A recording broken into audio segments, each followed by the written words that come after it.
Selama 10 bulan, gadis ini menjalani 67 kali upaya pengusiran setan. Tubuhnya menjadi hancur, ia kurus kering sampai akhirnya dia meninggal di usianya yang ke-23 tahun dalam keadaan kurus kering dan menyedihkan. Dan cerita ini bukanlah cerita fiksi, ini adalah cerita nyata seorang gadis bernama Anneliese Michel.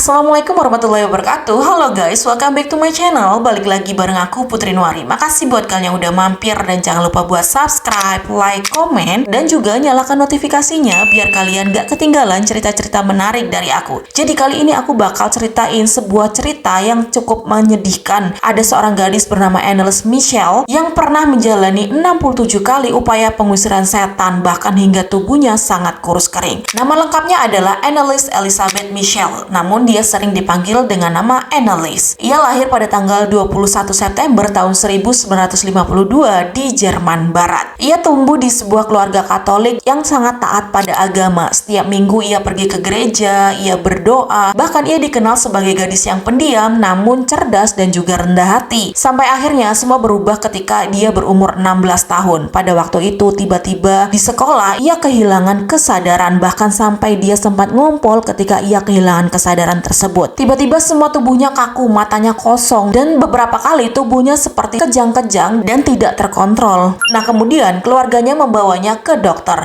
dan dari pemeriksaan dokter mengatakan bahwa si Anneliese ini menderita epilepsi, di mana adanya gangguan pada otak yang bisa membuat tiba-tiba hilang ingatan, halusinasi, penglihatan, dan juga pendengaran, bahkan bisa juga mendadak menjadi religius yang sering disebut sebagai sindrom Geschwin. Nah, setelah mendapat pemeriksaan dokter, ia kemudian diberikan obat kejang dan juga obat penenang. Namun setelah beberapa kali meminum obat tersebut, sepertinya obat tersebut tidak mempan dan Anneliese masih terus mengalami hal tersebut. Dan kini Anneliese sudah dewasa, dia juga sempat berkuliah di sebuah kampus. Namun karena keadaannya itu membuat dia menjadi gadis yang tambah pendiam dan juga penyendiri. Gejala yang dialami Anneliese semakin parah, kejangnya semakin hebat. Bahkan dia sempat mengatakan bahwa dia melihat wajah iblis dan ia juga melihat ada nama-nama di dinding dan juga di jalan-jalan, dan bahkan ketika ia sedang berdoa, ia melihat semua hal yang tidak orang lain lihat. Selain itu, ia juga katanya mendengar bisikan-bisikan yang menyuruhnya untuk berhenti beribadah.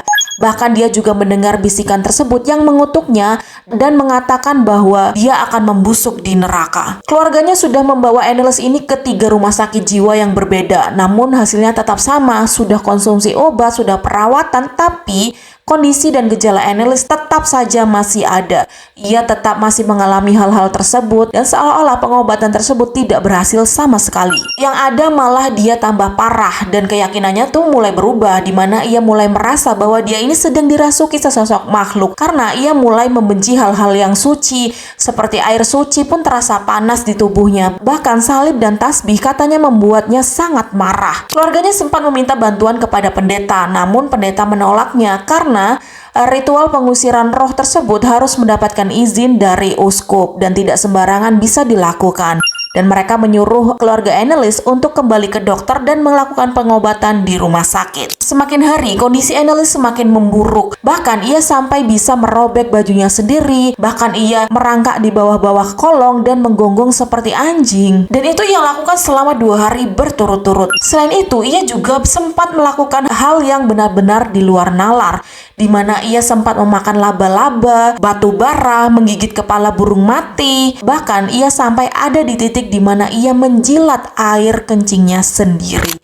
Separah itu keadaan Anneliese, dan kalian bisa bayangkan bagaimana perasaan keluarga Anneliese melihat putrinya menjadi seperti itu. Sudah saking bingungnya harus bagaimana, ketika Anneliese sadar, Anneliese sempat menulis surat yang ia kirimkan kepada seorang pendeta. Dalam surat tersebut berbunyi, "Aku bukan siapa-siapa, segala yang ada padaku hanyalah kesia-siaan. Lalu apa yang harus aku lakukan? Aku ingin bertobat, doakan aku." Dan ketika pendeta menerima surat tersebut, ia merasa memang ada sesuatu yang aneh dari diri Anneliese. Ia merasa bahwa Anneliese ini tidak sakit epilepsi seperti pada umumnya.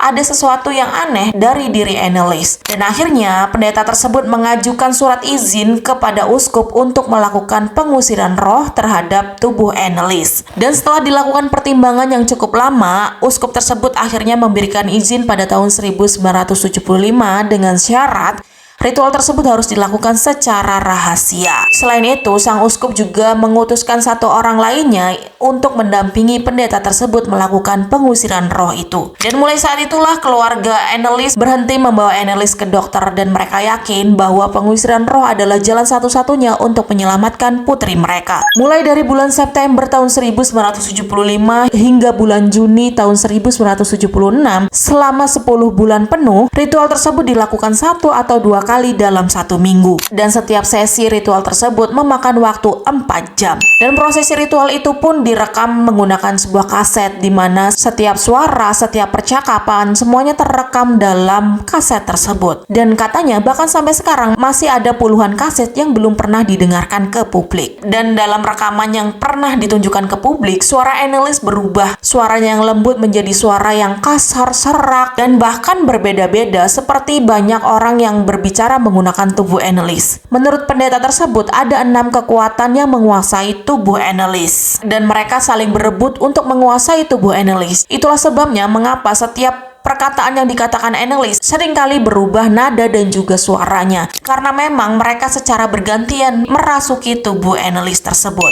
Nah, di sela-sela ritual tersebut terkadang Annelies juga tersadar, dan ketika ia tersadar, ia langsung berlutut dan memohon ampun, dan ia mengatakan bahwa ia siap menjadi pengganti dan menanggung penderitaan anak-anak muda yang tersesat dan juga pendeta yang murtad. Sampai-sampai lututnya ini memar dan juga retak, bahkan beberapa urat-uratnya pun sampai terputus. Ritual tersebut telah dilakukan berulang kali, namun tidak ada perubahan sedikit pun pada Annelies. Bahkan keadaannya semakin memburuk, perlahan-lahan ia mulai tidak mau makan, karena katanya yang menguasai tubuhnya tidak mengizinkan dia makan.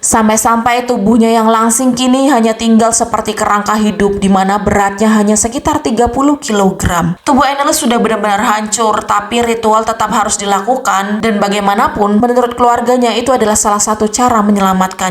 Sampai akhirnya pada tanggal 30 Juni tahun 1976, itu adalah malam terakhir Annelies melakukan ritual tersebut. Pada malam itu Annelies sudah tidak sanggup berdiri lagi, bahkan ia harus dipapah oleh ayah dan ibunya. Dan ketika doa terakhir diucapkan, Annelies sempat berbisik kepada pendeta dan mengatakan, "Mohon ampunilah dosaku." Ia juga berbisik kepada ibunya dan mengatakan bahwa, "Ibu, aku takut." Dan keesokan harinya, pada tanggal 1 Juli tahun 1976, pada pagi hari, Annelies Michel menghembuskan nafas terakhirnya di usianya ke-23 tahun. Dan hasil otopsi menunjukkan bahwa kematian Annelies jelas-jelas karena kurangnya gizi. Dan juga ia mengalami dehidrasi yang cukup parah. Tubuhnya penuh luka, tulang lututnya retak, dan bahkan paru-parunya juga terinfeksi. Dan terlihat dari otopsi, sepertinya ia tidak makan makanan padat selama berbulan-bulan. Atas hasil otopsi tersebut, akhirnya polisi menangkap kedua pendeta tersebut bersama dengan ayah dan ibu Annelies. Mereka ditangkap atas kelalaian yang menyebabkan kematian, di mana yang seharusnya mereka bisa menyelamatkan Annelies jika mereka membawanya ke dokter, namun mereka malah membiarkannya begitu saja dan malah melakukan ritual tersebut yang mengakibatkan Annelies meninggal dunia. Sempat ada yang membela kedua pendeta tersebut dan juga orang tua Annelies.